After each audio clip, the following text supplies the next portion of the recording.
राजधानी दिल्ली के नरेला जोन की ये तस्वीर है एक स्टोर रूम की।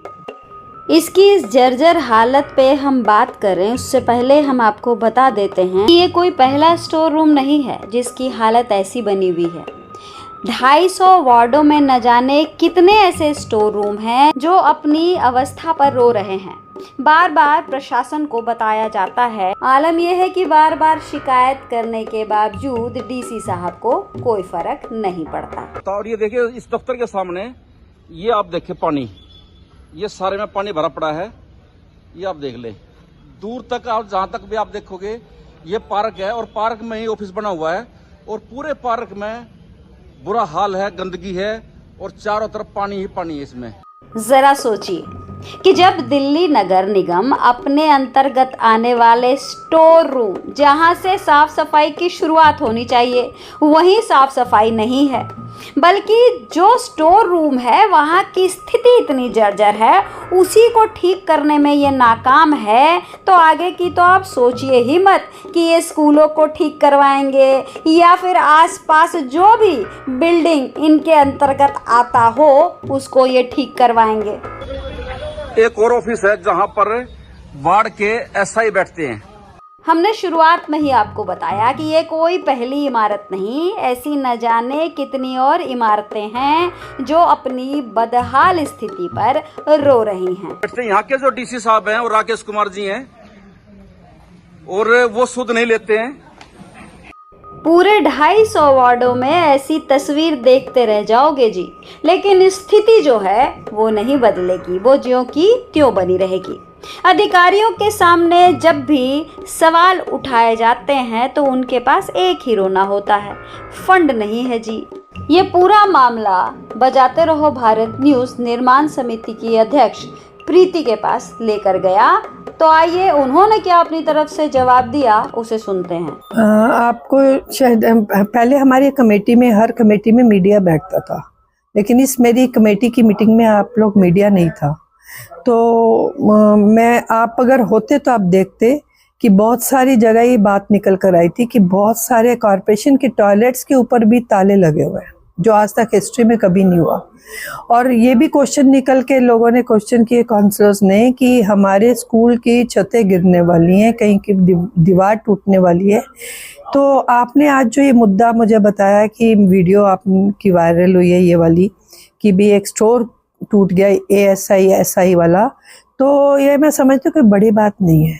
बड़ी बात इसलिए नहीं मैं समझूंगी क्योंकि मैक्सिमम जो इनके बिल्डिंग से रिलेटेड जो इन हमारे काम थे कॉरपोरेशन के, जैसे टॉयलेट है, स्कूल्स की बिल्डिंग्स हैं, कम्युनिटी हॉल्स हैं और पब्लिक टॉयलेट्स हैं। उसके बाद आप ये देखिए कि जो जैसे आप स्टोर्स बता रही हैं, तो इन सब पे तो पिछली केजरीवाल सरकार ने कोई काम किया ही नहीं, बिल्कुल काम नहीं हुआ।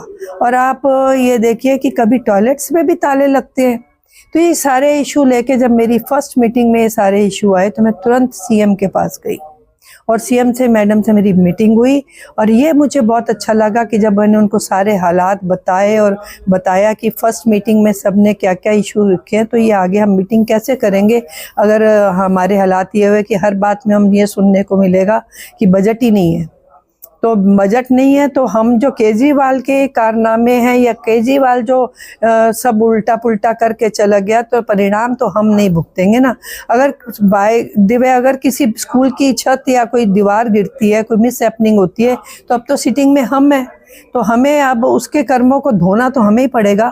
तो मुझे अच्छा लगा, रेखा जी ने तुरंत कमिश्नर साहब को फ़ोन मिलाया और कमिश्नर साहब को हालात बताए भी, ऐसे ऐसे प्रीति मेरे पास आई हैं और वो हालात दिखा रही हैं। तो आप जितने हॉस्पिटल, टॉयलेट, ये सब जितने भी काम आपको लग रहा है कि जर्जर अवस्था में और आप कह रहे हैं बजट नहीं है, तो आप तुरंत सारा बना के प्लान मेरे पास भेजे, तो मैं इसमें जल्दी से जल्दी बजट का प्रावधान करूंगी।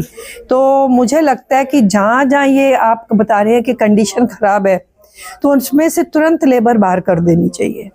और मैं आपके चैनल के माध्यम से ये भी कहना चाहूँगी कमिश्नर साहब को भी कि भाई जितने स्टोर हमारे खत्ते बंद हो गए हैं, जो हमारे ढलाव थे उनमें वैसे मैंने भी बनाए हैं काफ़ी सारे। मैंने तो लाइब्रेरीज बना दी उनके एरिया के लिए, लोगों के लिए मल्टी पर्पज़ के लिए बना दिया, जैसे बच्चे वहाँ पर आके अपना एंटरटेनमेंट करें, बुजुर्ग न्यूज़पेपर पढ़ें, मैगजीन पढ़ें, तो मेरे वो अंडर प्रोसेस हैं, तो होने वाले हैं कंप्लीट।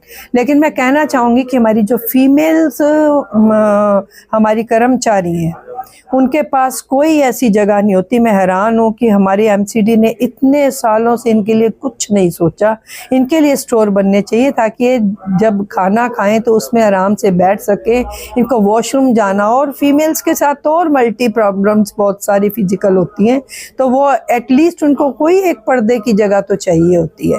तो मैं यही कहना चाहूँगी कि जिस हिसाब से सीएम मैडम ने कमिश्नर साहब को बोला, उसके बाद मेरी 1 घंटे की मीटिंग भी कमिश्नर साहब से हुई, तो उन्होंने भी मुझे बताया कमिश्नर साहब ने कि मैंने तुरंत सबको आदेश दे दिए कि अपने अपने एरिया के स्टेटस भेजो, और मैं सीएम मैडम के पास वो सारा भेज रहा हूँ डाटा इकट्ठा करके। तो मुझे लगता है एक्शन होगा। लेकिन ये बड़ा बुरा हाल है कि इतनी बिल्डिंग जर्जर हालत में है, और जो केजरीवाल जैसा शख्स कहता था मैं दिल्ली को बदल दूंगा, वो तो कॉरपोरेशन ही बदल गया। ये स्थिति बदलती हुई कब दिखाई देगी? देखो, अगर बजट आ जाता है हमारे पास तो फिर जल्दी, फिर टाइम नहीं लगेगा, फिर हम शॉर्ट नोटिस पे ही हम काम करेंगे, हमारी कोशिश होगी। लेकिन डिपेंड करता है सब बजट के ऊपर, बिना बजट के तो कोई काम हो नहीं सकता।